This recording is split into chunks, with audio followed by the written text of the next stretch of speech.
This video is brought to you by Keks. Today I'll be reviewing the Keks KM02 light meter. I'll be going over the features, accuracy, and usability.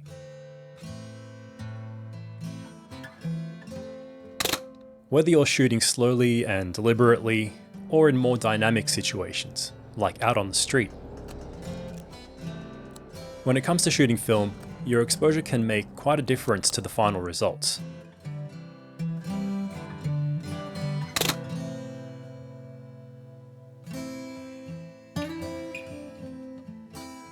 Hey, I'm Hashem, thanks for joining on this one. The Keks KM02 is a compact light meter designed to sit on the shoe mount of your camera. And it's different to others I've tried in that it allows a high level of customization and features like exposure compensation. Starting with the design, it has a streamlined form factor, making it sit low and flush when mounted. It's an improvement on the predecessor from Keks being easier to operate and read. The screen is positioned on the rear, and it has a built-in battery which is chargeable via USB-C. The battery is rated to last for about 20 hours of continuous use. The package includes a cable, interchangeable shoes of different sizes, an Allen key and spare screws. The mounts can be attached in different positions laterally on the meter to better suit the placement on your camera. On something like this Leica, it sits perfectly with no inconvenient rear overhang. The KM02 sells for $108 at the time of making this video. Donald from Keks has kindly provided a 15% discount code for my viewers, which would knock a good chunk off the price. I'm not sure how long it'll be valid, so check the description for the information or just give the code a try. The construction is from aluminium and it feels lightweight. It's available in black or silver finishes. Keks also has the KMQ, which is smaller, simpler, and cheaper. That one has a cube form factor and is available in either a rear or top mounted display option. I'll be touching on some comparison points, but we'll be focusing on the KM02 in this review. So at around $100, is it worth the price?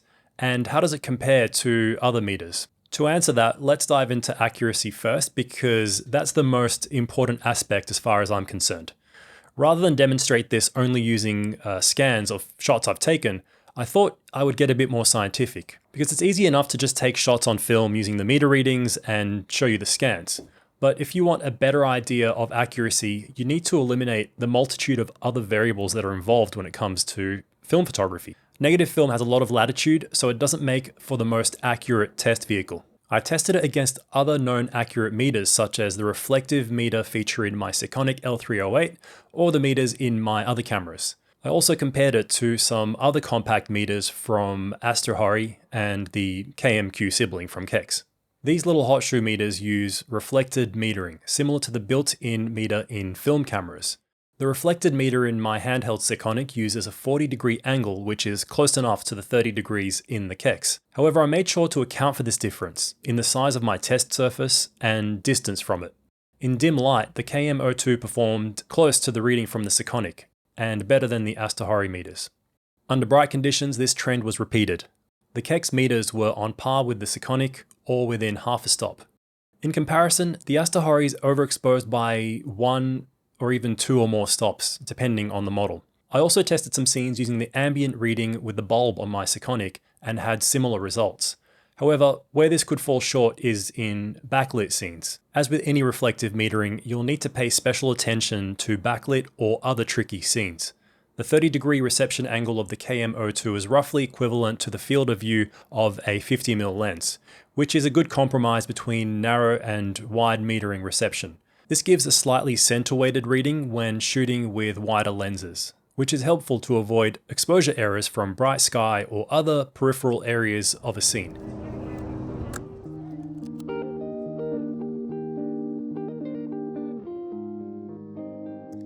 Accuracy from both the Keks meters was similar to the center-weighted reading on my digital camera. Here's an example of a scene captured on the Canon R6 using the reading from the Keks KM02 compared to the Usability AH-M1. I noticed a trend for the Usabilities to overexpose, especially the sample of the new XH2 that I have. That one can be out by around 2 stops or more sometimes, to the point where I think I might have a dud copy of that. So it might be worth disregarding that particular model. In saying that, leaning towards overexposure can be a good thing, at least when it comes to negative film, which makes me wonder if Usability intentionally skewed their meters in that direction. However, I think it's better to have an accurate reading with the option to add compensation yourself.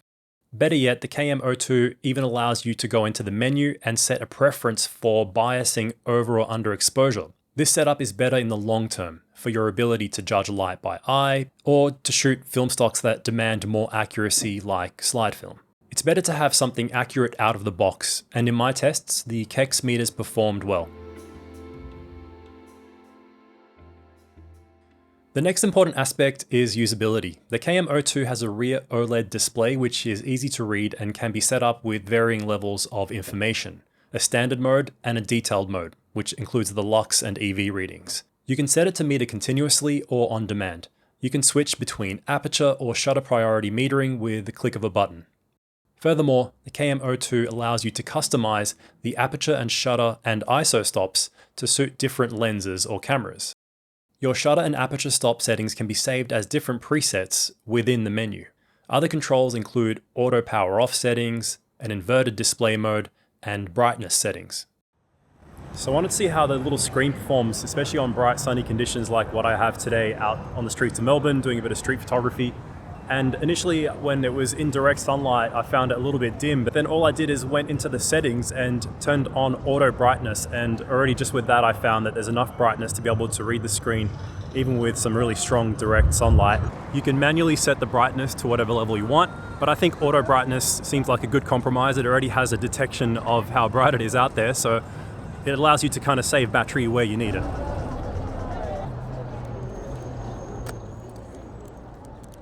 In terms of ergonomics and controls, the KM02 has 4 buttons up top and 1 at the rear.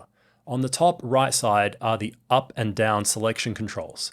One thing that would have been nice is if there were markings on the buttons, but then again, that would have taken away from the minimal aesthetic, which I do like. So it might just take you a little longer to memorize what all the buttons do. The buttons are nice and clicky and can be held down to continuously travel up through numerical settings. A wheel might have felt more tactile and quicker to use, but given the way the KM02 is set up, the buttons make sense. A combination of the two control methods would be cool to see in the future. The screen being placed on the back means that you don't have to move the camera away from your eye as much while shooting, although having it on top would allow you to pre-meter scenes while walking about. However, raising the camera up and having it pointing at or below horizon level will generally give you a better reading. It encourages you to aim the meter a little more than if you were taking a reading from chest level. So it makes sense that a more enthusiast-focused meter like the KM02 would have it on the rear, whereas the smaller KMQ gives you the choice for either option. With the technical stuff out of the way, who would I say this meter is for? The obvious answer is anyone who shoots film and has a camera with no built-in meter. But with all the settings and customization options on the KM02, you could even use this as a supplementary meter for cameras that already have one. You might just enjoy having the actual f-stops displayed and the shutter speed and other information, or you just might have other reasons to meter before shooting or looking through the viewfinder. One example of such usage would be for street photography. As you know, I'm someone who enjoys shooting street without a meter most of the time. But as I've said in my metering tutorial and tips videos, you need one to learn how to not need one, kind of like training wheels.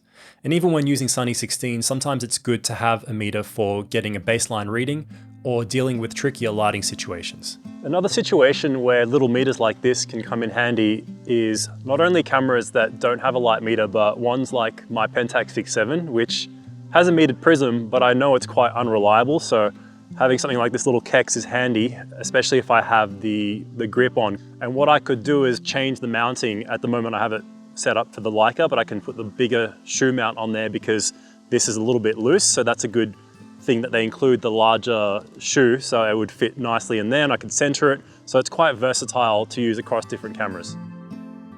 So as you can see, almost any film shooter would benefit from having something like this on hand. As per my tests, the KM02 is a step above the others I've tried in terms of accuracy and functionality. So in the world of hot shoe mounted meters, it makes a great choice. Of course, there's still benefits to dedicated incident meters, spot meters, and even the free smartphone apps.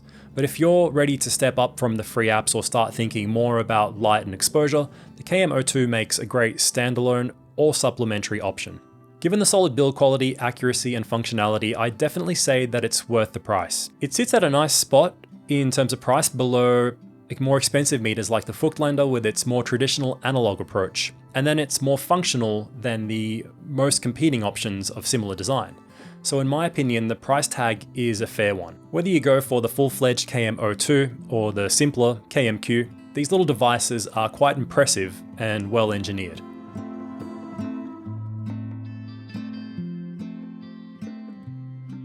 Let's summarize a few things that I think could be better. As mentioned, markings on the buttons might have been useful, and maybe the ability to invert the plus-minus selection buttons to suit the user. The buttons are solid and clicky, but might be a little slower to use than a wheel or maybe softer buttons. On the other hand, they eliminate the chance of accidental changes, so this is another point of contention. It would be good to see even more customization, such as the default mode or settings upon powering on. Another area of improvement would have been low light and night sensitivity. When getting down to very low exposure values, the meter can sometimes not get enough light to even give you a reading at all. Comparatively, meters like the Sekonic or modern digital cameras can read down to -5 EV or thereabouts. The Astahori AHM1 seemed a little bit more sensitive down towards those low values near EV1, but perhaps at the cost of accuracy. Lastly, reflective metering will always be more prone to error under tricky situations, whether it's this, others, or the old meter built into your film camera. That isn't a fault of this meter per se, but an incentive to progress in your understanding of light and exposure. Predominantly dark or bright surfaces, stray light, or backlit scenes are worth understanding how to deal with and compensate for. All in all, I don't have any major criticisms, but some of these could be areas of potential improvement in the future. In summary, Keks have clearly been working hard to design something reliable and unique with different options to suit different users. They've improved upon their previous designs and have really thought out the functionality. The meters are accurate, intuitive, and well built. The KM02 comes in lighter than similar meters I've tested. Feels more like it's been made by film shooters for film shooters. I wouldn't have expected something so compact to have this much customization. It especially appears to be suited to Leica and other cameras that don't have a built-in meter. However, it has enough functionality to be useful for much more than this application. Upon my review, I can easily recommend it for a meter of this type. If you're mainly shooting at nighttime or advancing to complex metering, you'd be better off using something else, at least for those situations. But for general purposes, this is one of the best options in its class. I hope you enjoyed my review on the Keks KM02. I have more content coming up soon as I've been testing quite a few exciting things in the world of film photography, so feel free to subscribe to get notified. Thanks for watching, and I'll see you next time.